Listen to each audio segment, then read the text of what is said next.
로마서 마지막 시간입니다.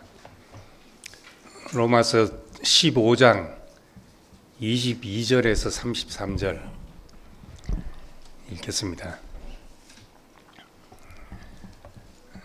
그러므로 또한 내가 너희에게 가려 하던 것이 여러 번 맡겼더니 이제는 이 지방에 일할 곳이 없고 또 여러 해 전부터 언제든지 서바나로 갈 때에 너희에게 가기를 바라고 있었으니 이는 지나가는 길에 너희를 보고 먼저 너희와 사귐으로 얼마간 기쁨을 가진 후에 너희가 그리로 보내주기를 바람이라.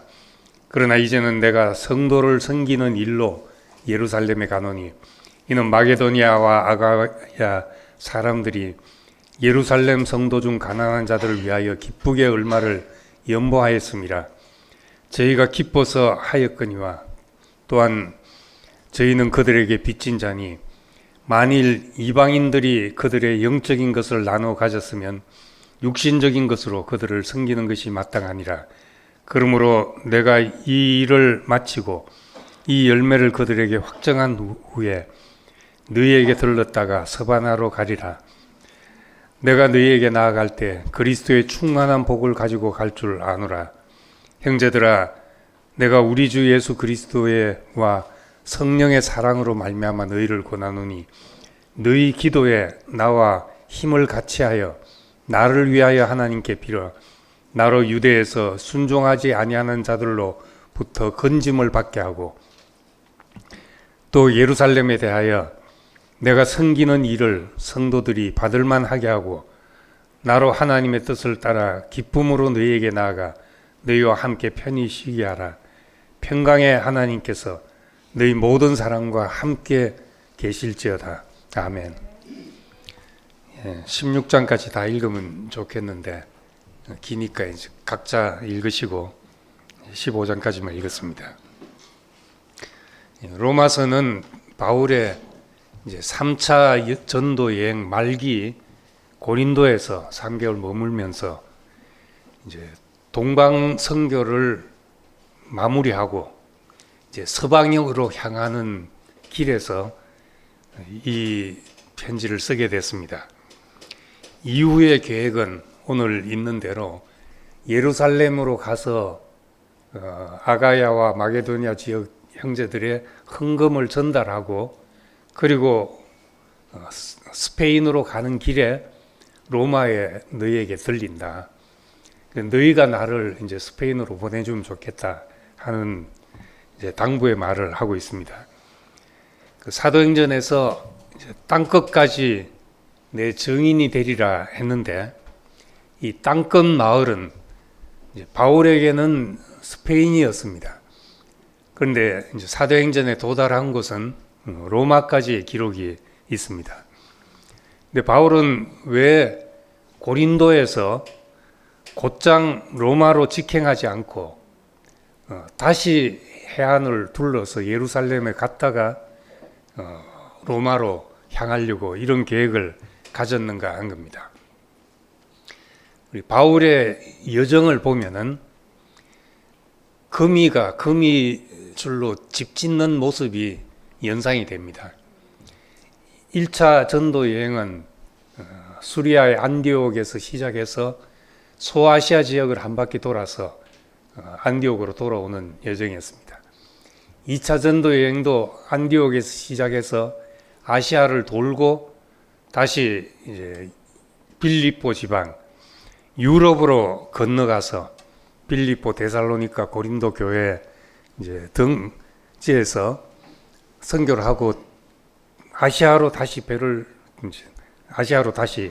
돌아오게 됐습니다. 3차 전도 여행도 또 다시 이제 고린도에서 안디옥으로 돌아와서 아시아와 그리스를 돌고 계속 같은 지역을 돌고서 배를 타고 다시 아시아로 와서 육로로 아시아 와서 이제 배를 타고 예루살렘으로 향하는 그런 여정이었습니다. 거미가 집을 지을 때 보면은 중심에서 방사선 같이 선을 뻗고 또 그것을 이제 원으로 뱅뱅 둘러가면서 집을 짓습니다. 그 집 짓는 게 그 금이 머리에서 어떻게 그런 생각이 나오는지 그 거미줄을 보면 정교하기 이를 데가 없습니다. 그 간격이나 이런 것들이 정말 자로 잰 듯이 그렇게 거미줄을 짓는데 거미가 가장 동물 가운데 수학적인 동물이 아닌가 싶을 정도로 이 기하학적으로도 가장 효율적으로 집을 짓는다고 합니다. 같은 자원으로 가장 넓게 땅을 차지할 때 그 모양이 원이 된다고 해요. 사각형이나 삼각형이나 다른 어떤 모양보다 원으로 지을 때 이제 같은 것으로 가장 넓게 이제 집을 지을 수 있다고 하니까 그런 이제 이 최적화의 원리 그거에 따라서 이제 집을 그렇게 짓습니다. 바울이 다닌 길을 선으로 표시하면은 거미줄 같은 형태입니다. 계속 돌고 돌아서 다시 이제 돌고 돌다가 예루살렘으로 그리고 로마로 이렇게 향하게 됩니다. 이 예루살렘으로 가는 길만 뺐어도 바울의 여정이 그렇게까지는 어렵지 않았을 것입니다. 성령의 감동받은 사람들이 예루살렘으로 가지 말라고 그렇게 말렸음에도 불구하고 바울은 나도 안다. 성령이 내 안에서 환난과 결박이 기다린다고 그렇게 말하고 있다. 그렇지만은 나의 달려갈 길과 주 예수께 받은 사명, 곧 하나님의 은혜의 복음 증거하는 일을 마치려 하면은 내 생명을 조금도 귀한 것으로 여기지 않는다 하는 마음으로 예루살렘을 가게 됐습니다. 돌아가는 바람에 예루살렘으로 해서 죽을 고비를 넘기고 또 천부장의 보호로 겨우 살아나서 로마로 호송되는 배에서 유라굴로라는 태풍을 만나서 파산해서 죽을 고비를 넘기고 그렇게 해서 겨우 로마로 도착했습니다.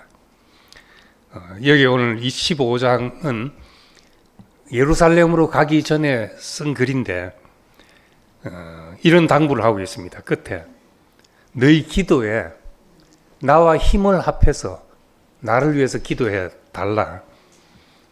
그리고 유대에서 순종치 아니하는 자들로부터 건짐을 받게 하고 그리고 이 성도 섬기는 일을 받을 만하게 하고 그 사람들이 받을 마음이 있게 하고 이런 말은 지금 바울이 굉장한 부담을 가지고 이 말을 하고 있습니다. 가서 죽을지도 모르는 그 위협 그리고 헌금을 가져간다 해서 그 사람들이 곱게 받겠나 이런 이제 염려. 그래서 이제 이 로마 교인들을 향해서 나를 위해서 기도해 달라 이런 당부를 하고 있습니다. 바울은 이제 왜 이 길을 택했는가? 왜 굳이 예루살렘으로 가야 했던가? 헌금이야 인편에 전하면 되는 것이잖아요. 전하면 되고 자기는 그냥 바로 육로로 로마로 가면 훨씬 빠른 길이었을 텐데 굳이 직접 전하려고 했는가 하는 이제 의문을 가질 수가 있습니다. 이 바울은 이방인의 헌금을 예루살렘 교회가 수락해서 연합과 친교가 더욱 공고해질 것을 기대했습니다. 예루살렘 교회와 짜여지지 않고는 이방 교회가 나홀로 선교가 되기 때문에 뭐가 될지 모르는 일이죠. 그래서 그의 생애의 전환점 그리고 이방 선교의 시작점에서 특히 이방인 그리스도인들이 교회의 합법적인 구성원으로 받아들여지는 일은 바울 선교에 사활이 걸린 그런 일이라고 할 수가 있습니다. 어찌 보면 이제 보편적 구원의 문을 여는 가장 중요한 문제가 예루살렘 교회가 이방인들을 받아들이는 문제였습니다. 그래서 로마로 가는 로마서는 예루살렘으로 가기 전 복음에 대한 자신의 입장을 정리한 것이라고 볼 수 있습니다. 이런 어떤 깊은 이야기, 복음을 변증하는 이야기들을 한 번도 보지 않은 로마 교회 사람들을 위해서 이렇게 막 열심히 설명하려 했겠는가? 그것보다는 지금 바울의 마음에 있는 큰 부담은 예루살렘 교회에 가서 내가 그들에게 무슨 이야기를 할 것인가? 이것이 가장 큰 부담이었고, 로마서는 자신의 입장을 변증할 내용을 한번 가기 전에 글로 정리한 것이라고 볼 수 있죠. 그 덕분에 우리는 바울의 복음이 무엇인지를 일목요연하게 로마서를 통해서 이제 볼 수 있게 된 것입니다. 1장에서 8장까지의 복음은 죄의 지배 아래 있는 인간이 어떻게 하나님의 통치 안으로 들어오는지를 말씀합니다. 마음에 하나님이 두기를 싫어해서 하나님이 그 상실한 마음대로 내버려 두셔서 하나님을 섬겨야 될 인간이 짐승과 사람과 짐승과 금수와 버러지의 형상을 섬기는 그런 사람들이 되었다. 상실한 마음으로 내버려 두셨다. 그렇게 말하고, 그러므로 이제 죄가 들어와서 사람을 지배하게 되었다는 겁니다. 근데 예수 그리스도의 죽음은 죄에 대해서 죽은 것이고 죄와 사망의 법에서 우리를 해방한 것이다. 바울은 그렇게 복음을 이해했습니다. 여기서 이제 하나님의 신실하심, 하나님의 사랑과 신실하심이 우리에게 마중물이 되고 생명의 성령의 법이 우리를 이끄는 힘이 되어가지고 우리 몸에 하나님의 요구를 이루어지게 하셨다는 겁니다. 뒤에서 밀고 앞에서 끌고 하는 것처럼 하나님의 사랑과 자비와 신실하심이 우리의 시작이 되고, 그리고 성령이 우리를 이끌어 가셔서 하나님의 그 율법의 요구를 우리 몸에 다 이루어지도록 그렇게 하셨다는 이야기를 합니다. 그러고는 이제 9장에서 11장까지는 유대파 그리스도인들의 도전을 염두에 두고 이스라엘을 위해 계획했던 복음이 어떻게, 왜 이방인에게 먼저 갔다가 다시 이스라엘에게 돌아와야 되는지를 설명하고 있습니다. 왜 가지가 꺾여야 했으며 이방인이 접붙여져야 했고 왜 그렇게 하게 한가? 자고하지 않게 하기 위해서 그렇다는 겁니다. 유대인들도 자고할 수 없고 이 계획 속에서 이방인들도 우리가 그리스도를 알았다고 자고할 수가 없다는 겁니다. 원가지는 저기에 있고 우리는 덤으로 받은 은혜, 접붙여진 은혜를 입었다. 이런 설명을 합니다. 그리고 이제 12장부터는 하나님의 모든 자비하심이 우리를 움직여서 우리를 산제물로 드려지게 하셨다는 겁니다. 믿음으로 의롭게 된다는 것이 믿음 따로 삶 따로가 아니라 믿어 순종케 하려 한다는 말씀처럼 그 믿음은 결국 우리가 산제물로 드려지는 합리적인 예배, 영적 예배에 이르게 했다는 말씀입니다. 그래서 세상에 없는 복음을 듣고 생명의 양식을 먹고 깊은 깨달음을 얻고 우리가 천사의 말을 한다고 할지라도 마지막 문제는 몸이 어디에 드려지나 하는 문제입니다. 그 몸이 여전히 죄에게 드려져 죄의 종로를 하고 있으면 그 아무 소용없는 것이죠. 우리 몸을 하나님이 쓰시기 위해서 이 모든 과정을 일으키시고 우리를 부르신 겁니다. 그래서 우리의 육체는 모든 문제의 발생지입니다. 예수님도 마음은 원이로되 육신이 약하다 이렇게 제자들을 위로하셨고, 바울도 마음에 원하는 것이 있는데 오히려 내 몸은 미워하는 것을 행하고 있다. 로마서 7장에서 그렇게 말하고 있습니다. 그렇지만 모든 육체의 하나님, 예레미야서에 보면 그렇게 말합니다. 모든 육체의 하나님이라고 말하니까 육체가 하나님의 영광을 나타낼 때 우린 주의 영광이 온 땅에 어찌 그리 아름다운지요 하고 이제 찬송할 수 있게 되는 겁니다. 이를 위해서 너희 몸을 하나님이 기뻐하시는 거룩한 산 제사로 드리라. 이것이 너희가 드릴 합리적인 예배다 말씀합니다.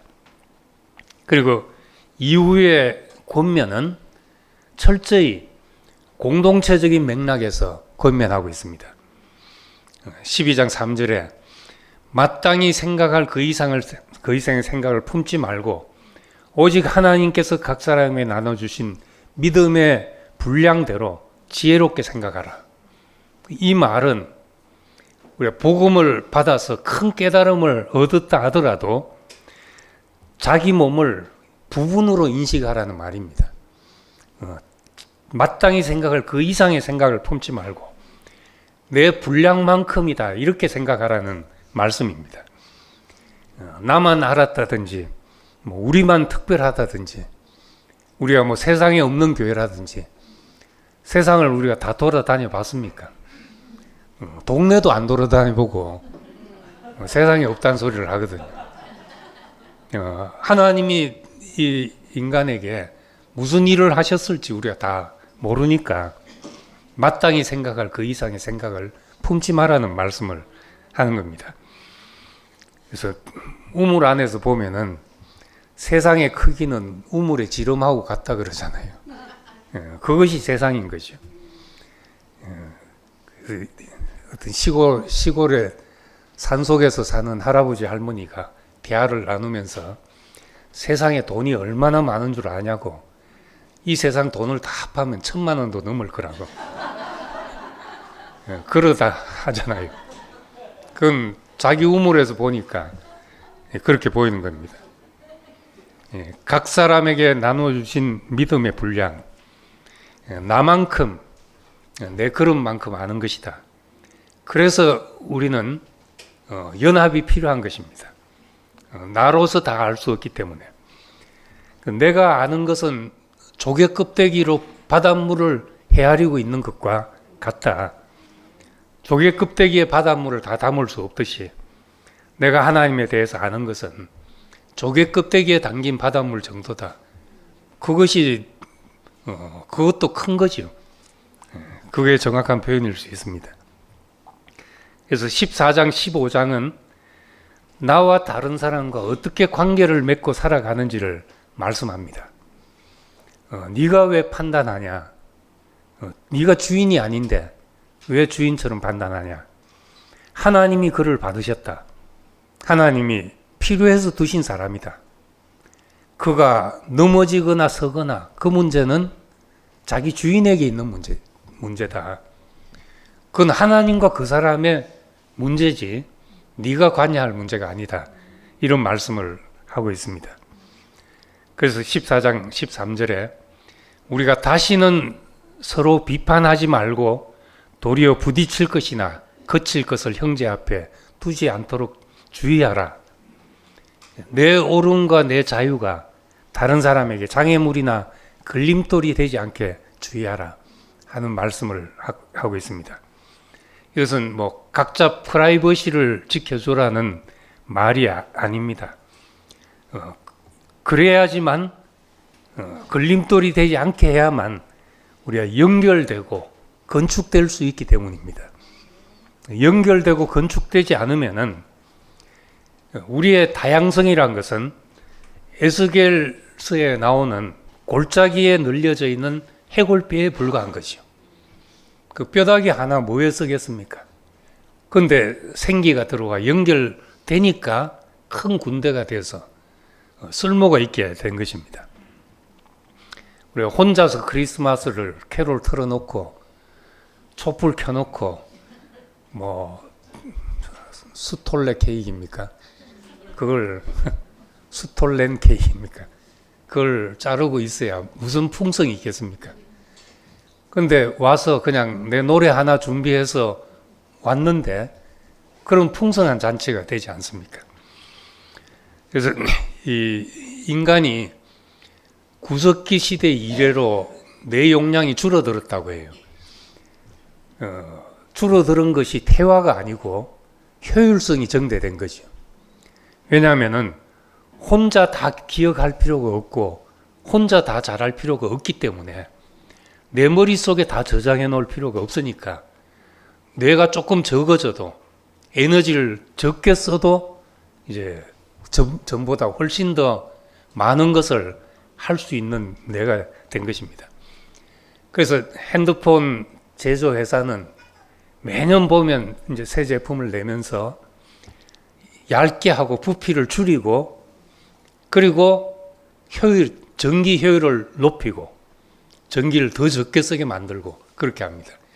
이 사람 몸도 AI에 비하면 비교할 수 없는 탁월함이 우리 먹는 요 정도 에너지를 써서 이 머리를 굴린다는 게 AI로서는 생각할 수 없는, AI는 엄청난 전기를 먹고 그렇게 해야 되는데 사람은 효율적으로 적은 에너지로 이 뇌를 굴리면서 살아가고 있습니다. 그래서 요즘은 내 핸드폰에 모든 걸 저장해 둘 필요가 없잖아요. 내 하드디스크에. 그래서 지금은 하드디스크에서 이제 클라우드로 변해가고 있습니다. 서버에 내 자료를 저장해 두는 거죠. 처음에는 믿을 수 있나 뭐 하다가 추세가 그렇게 되니까 다 서버에 저장하고 있는 거죠.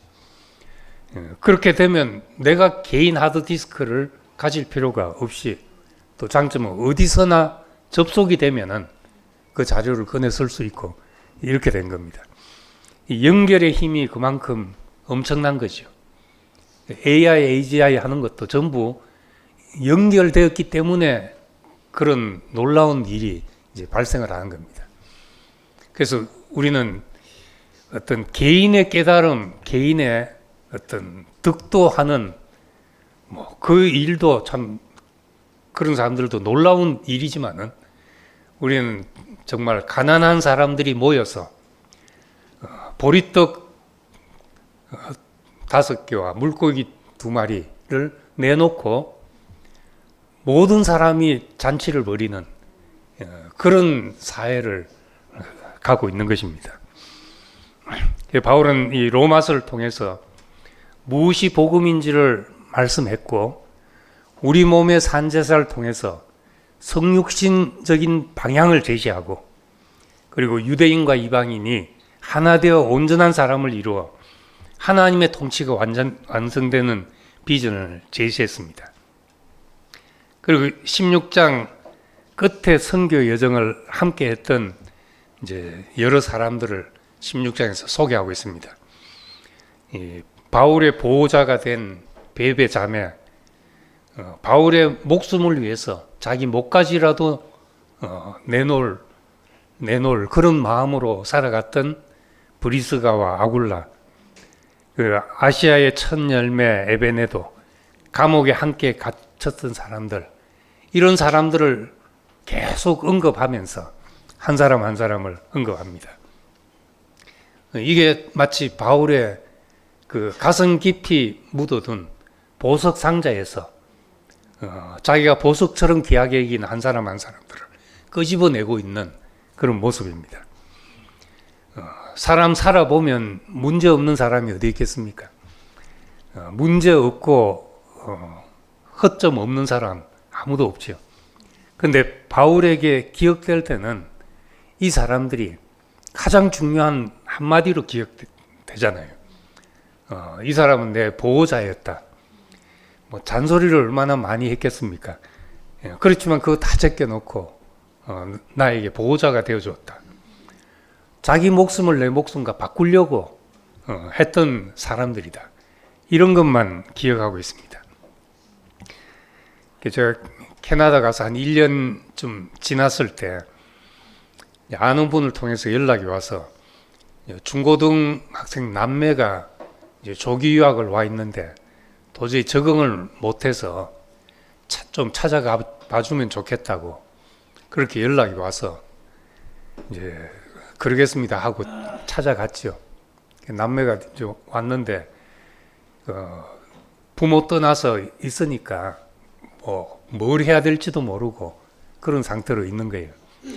그래서 내가 이제 매주 토요일마다 오겠다 그러고 이제 토요일마다 잘 치지도 못한 기타를 메고 복음성가 책을 들고 성경책을 들고 그 집을 찾아갔죠.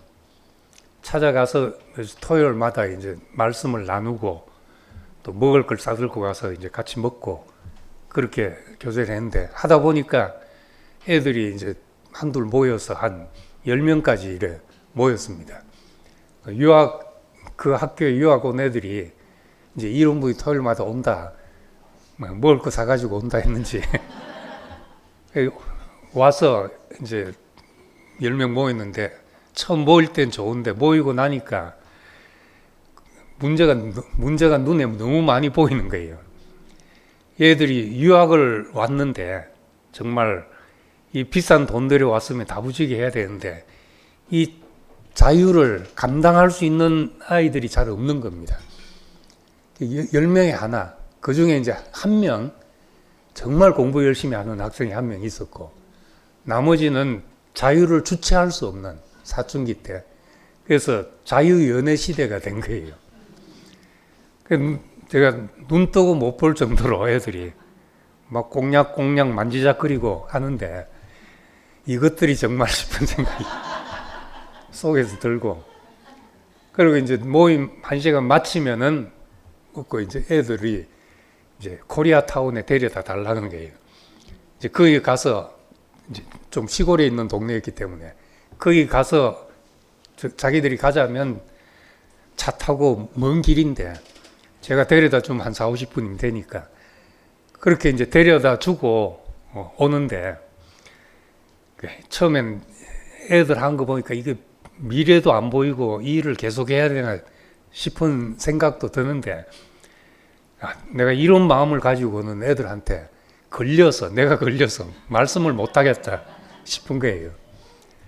그래서 그때부터 이제 내가 눈 딱 감고 정말 내 앞에 말씀 듣는 시간, 이 시간이 있다는 것만 귀하게 생각하자.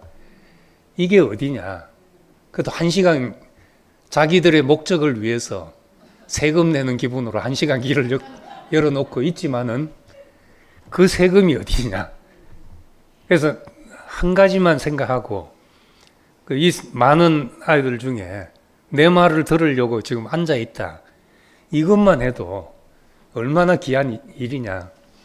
이렇게 생각하고 대하니까 애들이 이제 귀해 보이고 하기 시작한 거예요.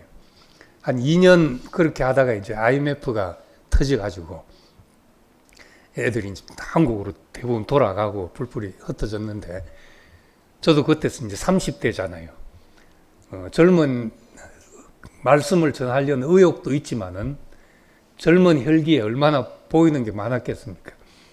근데 그거 다 적고 그 한 가지만 보니까 정말 귀하게 보이죠. 그래서 비둘기는 320도 정도 넓게 보지만은 이런 경우에는 정말 렌즈를 확 좁혀도 되는구나. 사람을 볼 때는 정말 귀한 한 가지만 딱 보지 않으면 다 보면 걸릴 거 없는 사람 어디 있겠어요. 어떤 사람은 사람 보면 착 보자마자 머리끝부터 발끝까지 스캔이 쫙 된다 그래요.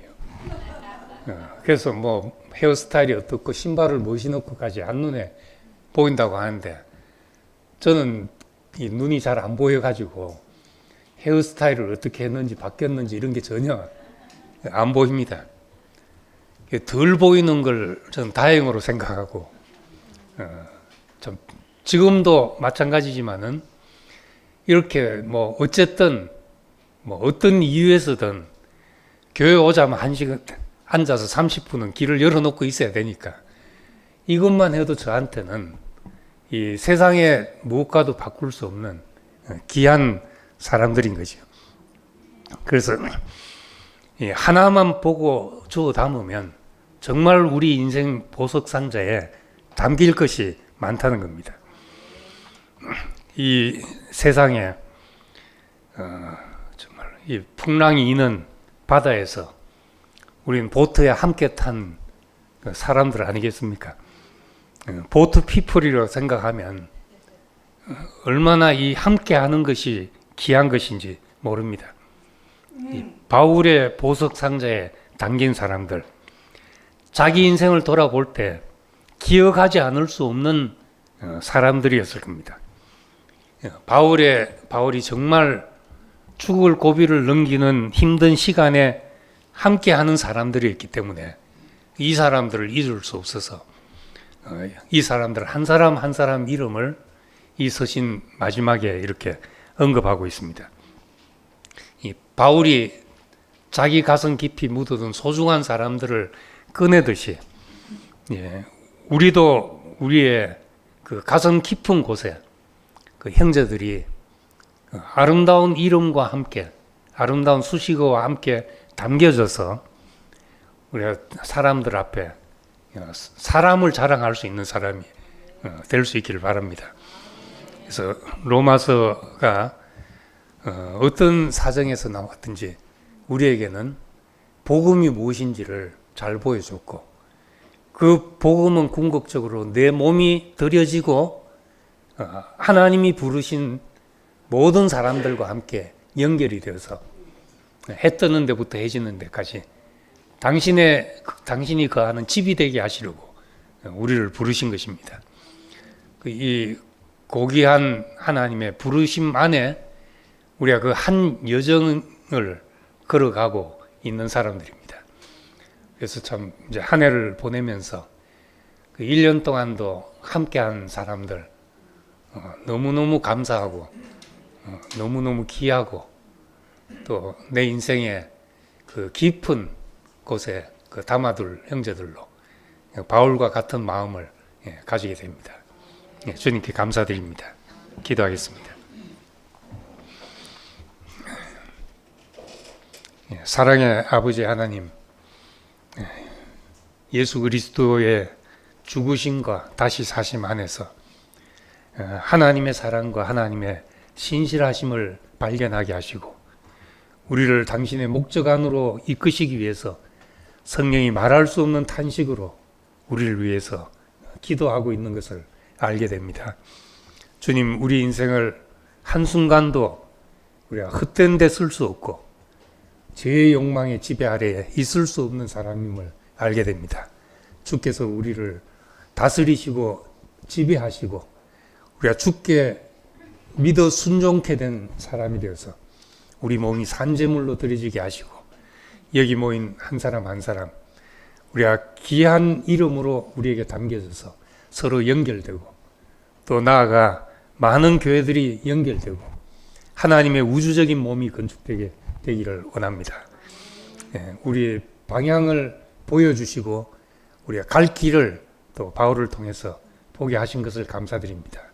예수님 이름으로 기도드립니다. 아멘.